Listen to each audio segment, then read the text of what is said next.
बृहस्पतिवार त्रयोदशी गुरु प्रदोष व्रत की आप सभी को हार्दिक शुभकामनाएं।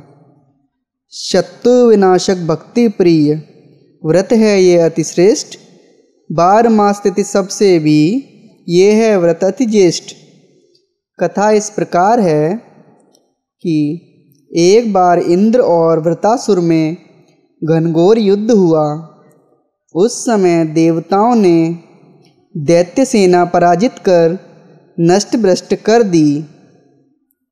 अपना विनाश देख वृतासुर अत्यंत क्रोधित हो स्वयं युद्ध के लिए उद्यत हुआ। मायावी असुर ने आसुरी माया से भयंकर विकराल रूप धारण किया। उसके स्वरूप को देख इंद्रादिक सभी देवताओं ने इंद्र के परामर्श से परम गुरु बृहस्पति जी का आह्वान किया। गुरु तत्काल आकर कहने लगे, हे देवेंद्र, अब तुम वृतासुर की कथा ध्यान मग्न होकर सुनो। वृतासुर प्रथम बड़ी तपस्या कर्मनिष्ठ था। इसने गंधमादन पर्वत पर उग्र तप करके शिवजी को प्रसन्न किया था। पूर्व समय में यह चित्ररथ नाम का राजा था। तुम्हारे समीपस्थ जो सुरम्य वन है वह इसी का राज्य था। अब साधु प्रवृत्ति विचारवान महात्मा उस वन में आनंद लेते हैं। भगवान के दर्शन की अनुपम भूमि है। एक समय चित्ररथ स्वेच्छा से कैलाश पर्वत पर चला गया।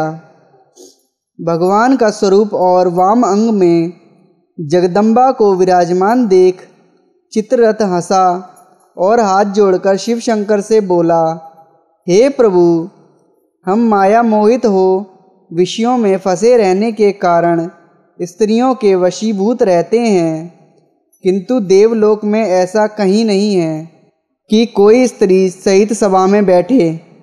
चित्ररथ के ये वचन सुनकर सर्वव्यापी भगवान शिव शंकर हंसकर बोले कि हे राजन, मेरा व्यवहारिक दृष्टिकोण पृथक है।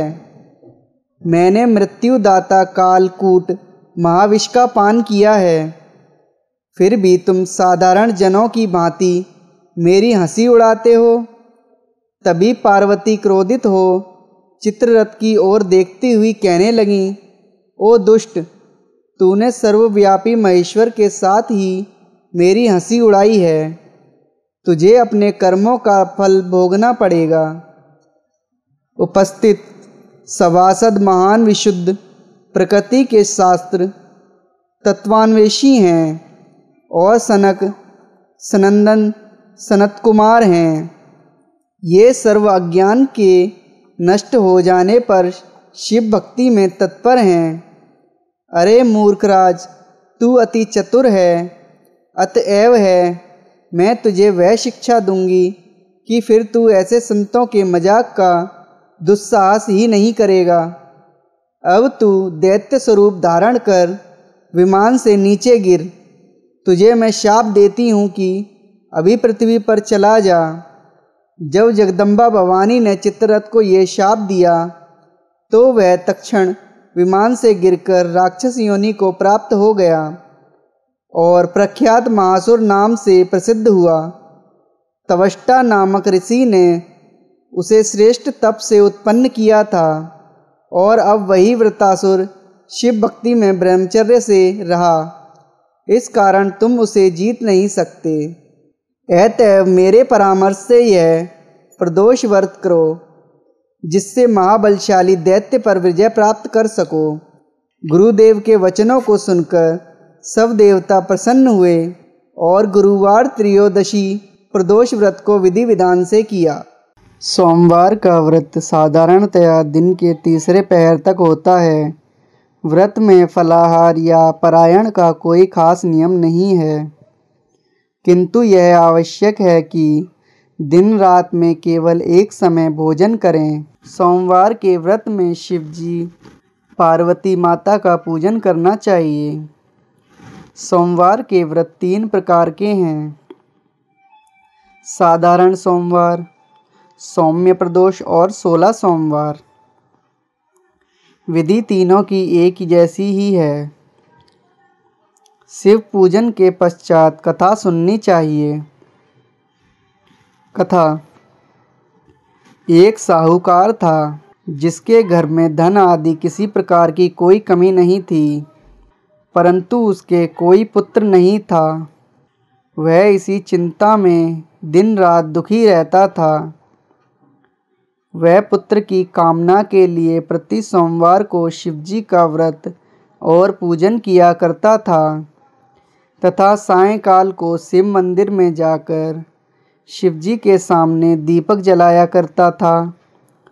उसके इसी भक्ति भाव को देखकर एक समय श्री पार्वती जी ने शिवजी से कहा कि महाराज, यह साहूकार आपका परम भक्त है और सदैव आपका व्रत और पूजन बड़ी श्रद्धा भाव से करता है। इसकी मनोकामना पूर्ण करनी चाहिए। शिवजी ने कहा, हे पार्वती, यह संसार कर्म क्षेत्र है। किसान खेत में जैसा बीज बोता है वैसा ही फल काटता है। उसी तरह इस संसार में प्राणी जैसा कर्म करते हैं वैसा ही फल भोगते हैं। पार्वती जी ने अत्यंत आग्रह से कहा, महाराज, जब यह आपका परम भक्त है और इसको अगर किसी प्रकार का दुख है तो उसको अवश्य दूर करना चाहिए, क्योंकि आप सदैव अपने भक्तों पर प्रसन्न होते हैं और उनके दुखों को दूर करते हैं। यदि आप ऐसा नहीं करेंगे तो मनुष्य आपकी सेवा तथा व्रत क्यों करेंगे। पार्वती जी का ऐसा वचन सुन शिवजी कहने लगे, हे पार्वती, इसके कोई पुत्र नहीं है। इसी चिंता में यह अति दुखी रहता है। इसके भाग्य में पुत्र न होने पर भी मैं इसको पुत्र की प्राप्ति का वर देता हूँ, परंतु यह पुत्र केवल 12 वर्ष तक जीवित रहेगा। इसके पश्चात वह मृत्यु को प्राप्त हो जाएगा। यह सब बातें वह साहूकार सुन रहा था। इससे उसको न कुछ प्रसन्नता हुई न ही कुछ कष्ट हुआ। वह पहले जैसे ही शिवजी महाराज का व्रत और पूजन करता रहा। कुछ काल व्यतीत हो जाने पर साहूकार की स्त्री गर्भवती हुई और 10वें महीने उसके गर्भ से अति सुंदर पुत्र हुआ।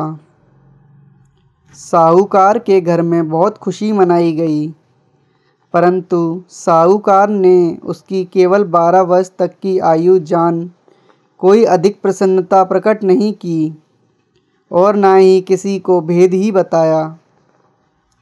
जब वह बालक 11 वर्ष का हो गया तो उस बालक की माता ने उसके पिता से विवाह आदि के लिए कहा, तो वह साहूकार कहने लगा कि मैं अभी इसका विवाह नहीं करूँगा, अपने पुत्र को काशी जी पढ़ने के लिए भेजूँगा। अतः साहूकार ने अपने साले अर्थात बालक के मामा को बुला उसको बहुत सा धन देकर कहा, तुम इस बालक को काशी जी पढ़ने के लिए ले जाओ और रास्ते में जिस स्थान पर भी जाओ यज्ञ करते और ब्राह्मणों को भोजन कराते जाओ।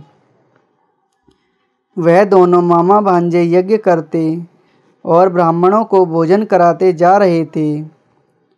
रास्ते में एक शहर पड़ा।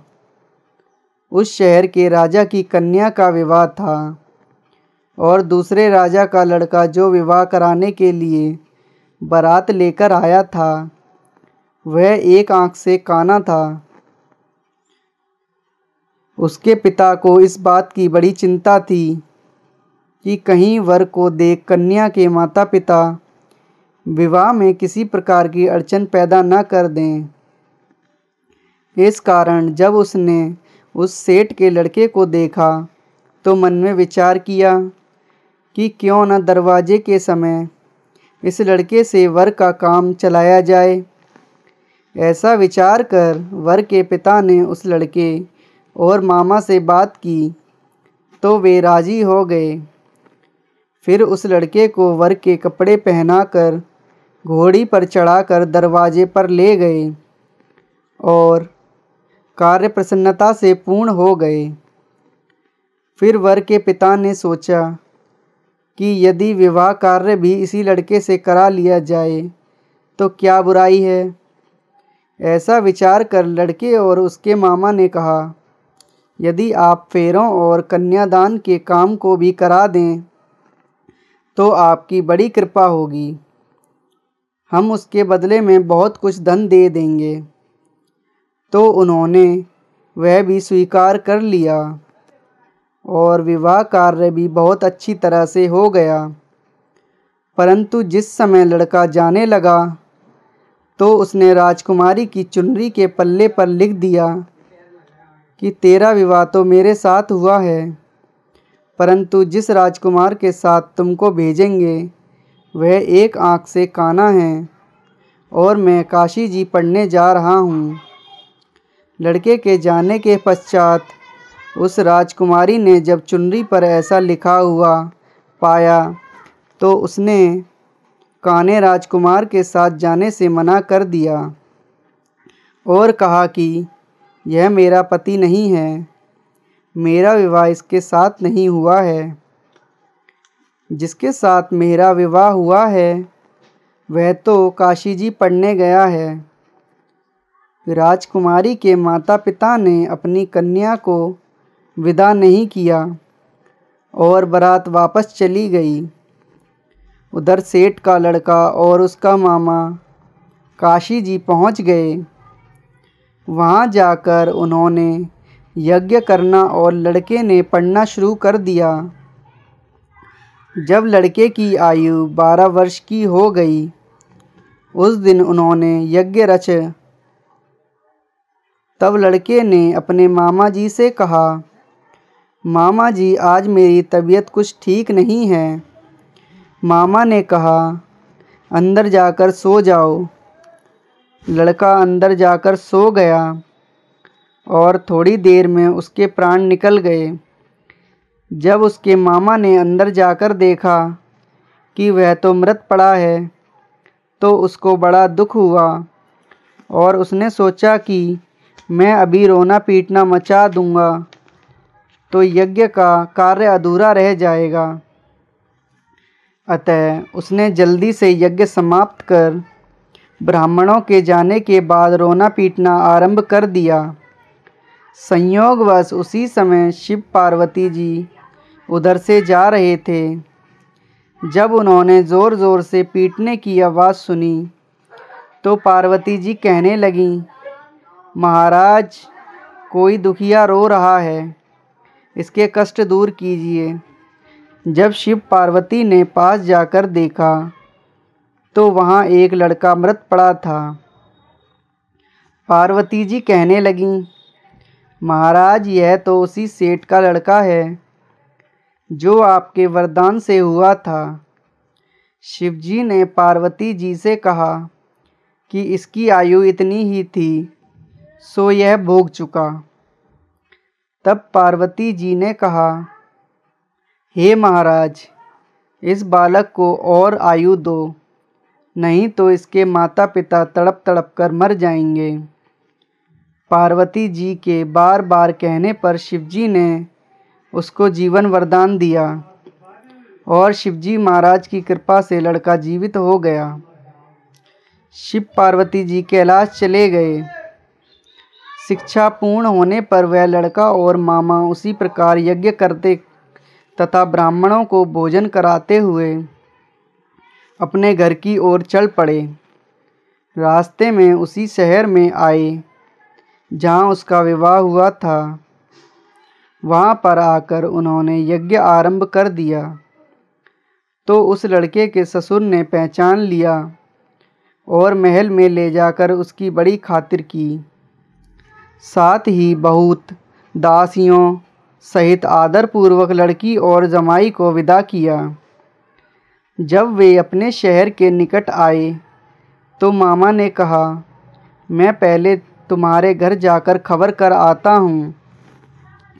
जब उस लड़के का मामा घर पहुँचा तो लड़के के माता पिता घर की छत पर बैठे थे और उन्होंने यह प्रण कर रखा था कि यदि हमारा पुत्र सकुशल घर लौट आया तो हम राजी खुशी नीचे उतरकर आ जाएंगे, नहीं तो छत से गिरकर अपने प्राण गंवा देंगे। इतने में उस लड़के के मामा ने आकर यह समाचार दिया कि आपका पुत्र आ गया है, तो उनको विश्वास नहीं आया। तब उसके मामा ने शपथपूर्वक कहा कि आपका पुत्र अपनी स्त्री के साथ बहुत सारा धन साथ में लेकर आया है। तो सेठ ने आनंद के साथ उसका स्वागत किया और बड़ी प्रसन्नता के साथ रहने लगे। बोलो शिवजी माता पार्वती की सदा ही जय हो।